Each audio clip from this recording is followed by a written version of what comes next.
one of the great assets to this year's team was Aaron Glenn. And Aaron Glenn, the defensive coordinator, and I'm not ready for it, man. He's got interviewed for the New Orleans Saints job. Yeah. And it's one of these things that you look forward to. And I mentioned earlier, Pat Verbeek hired as the general manager of the Anaheim Ducks. And people don't realize, but that was Steve Eisman's right hand. Yeah. If Steve Eisman's 1 and Chris Draper's 3, Pat Verbeek was number 2. And as Going you back see to there, Tampa, even. and it's congratulations. But it's everybody striving to be the best that they can be, and if they want to move forward. So, Aaron Glenn was eager for the interview, and Dan Campbell feeling nervous about it. Do we have any sound on that, Alex? Let's hear what Dan had to say.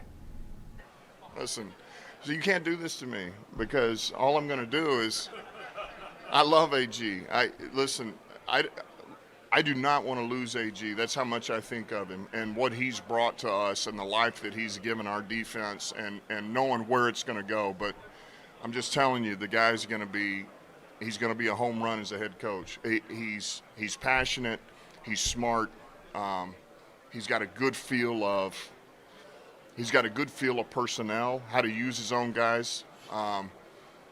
He's kind of been trained the way I have to think of it collectively, offense, defense, and special teams, that everything's involved, and there's a certain way you play a game, and everything is tied into the other, as opposed that you win one way or another. You only win with this unit. So, and man, he's organized. He's thorough. He's kind of a chess player, if you will, and he's always ahead of the game. So I love AG, and I don't want to lose him, but he would be an outstanding head coach. And here to the fact that the transparency and everything that's built, but the fact that it is New Orleans. Yes. This is where they came from. Yeah. This is sort of like go off and learn. Right? It's sort of like Steve Eisman going down to Tampa. What are you gonna do? And it almost seems the perfect fit, yes, right, for the New Orleans job. Now, more than any other place, I think that's where we can lose him more to. than any other place. Now that everything else felt like a Rooney Rule when he took the interview. This one, because they're familiar with him, he's had this success in Detroit. He's familiar with the roster and the system they ran. Like, this is like a real actual interview that we might actually lose Aaron Glenn, and I'm freaking you're sad, but it's also too is that you had to understand that this was the case when he took the job, yes, right? So my thing is that are you prepared? And if it's in homes we trust, it's not only the draft.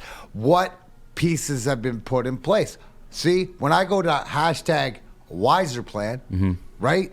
You look at what was put in place. Where I say, the Nick Lidstrom move, that makes so much more sense now, because we're losing Verbeek. And even though you're losing a great asset, but you're gaining something else, but Steve Eisman's not going to make that move at this part of the process without having thought that this could happen.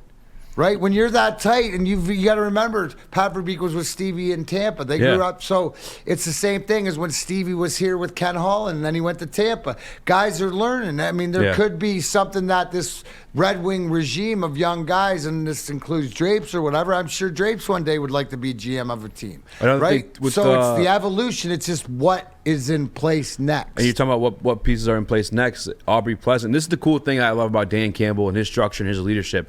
And I'm sure you're aware of this, but he's allowing Deuce Staley to take the role as head coach this week in the Senior Bowl. He's allowing Ben Johnson to take the role as offensive coordinator this week in the Senior Bowl. Same way I'm getting the feeling on the show, right? They're giving the opportunity because that's what you want to do and to see how you do it. Well, Aubrey Pleasant is the piece that Aaron Glenn has in place, because Aubrey Pleasant's taking the defensive coordinator role this week in the Senior Bowl. And I think from reports, he's been very vocal. He's had the defensive side of the ball hype.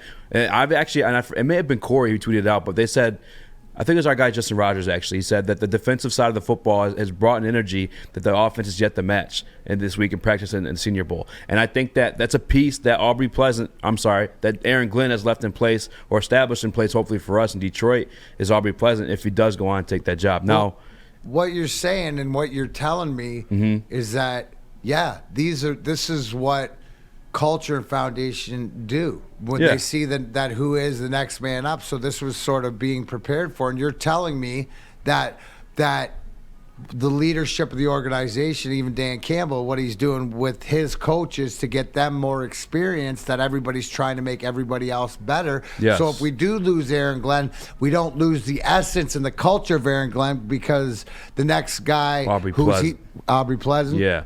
And which he already has respect to the players, too, because I'm sure all you guys remember when he was grilling out Jeff Okudah in the first game of the season against the 49ers. You're not going to do that in the public in front of the rest of the team unless the team respects you in that light and you have the type of relationship with the players. And Aubrey Pleasant has that. The only thing that I'm nervous about, Terry Fox just dropped the inside joke on me. The only thing I'm nervous about, though, is that maybe Aubrey Pleasant becomes a defensive coordinator, but it's for the Saints and not the Lions. And I just hope that if Aaron Glenn does become a head coach for the Saints, Aubrey Pleasant's defensive coordinator for Detroit and not New Orleans. And that's a good point. And you know what? Like, you always look around and you see what is next man up, or they're prepared, where it's not like guys that just leave and teams are looking for interviews to fill.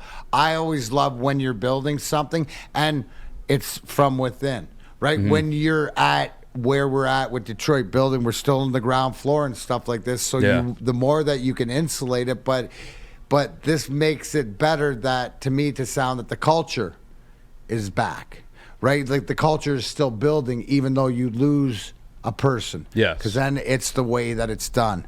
It's part of the reason we're scared to lose him, because it's part of the reason we're scared to lose him, because he has the culture from New Orleans, you know? If you're scared to lose a guy, that can be a good thing. Yes, it right? Is a good that thing, can be sure. a good. It's not scared. You'd be sad to lose him. Yeah. Right? And the transparency of what Dan Campbell just said is, I don't want to lose him, but you know what? Like, he's the best guy for the job, pretty much. That's what he was saying. It pretty much would be stupid if they didn't hire him, because of the history that he has, and they know him and everything like that. It was like going away and getting your bachelor's or your master's or something and then coming back home. So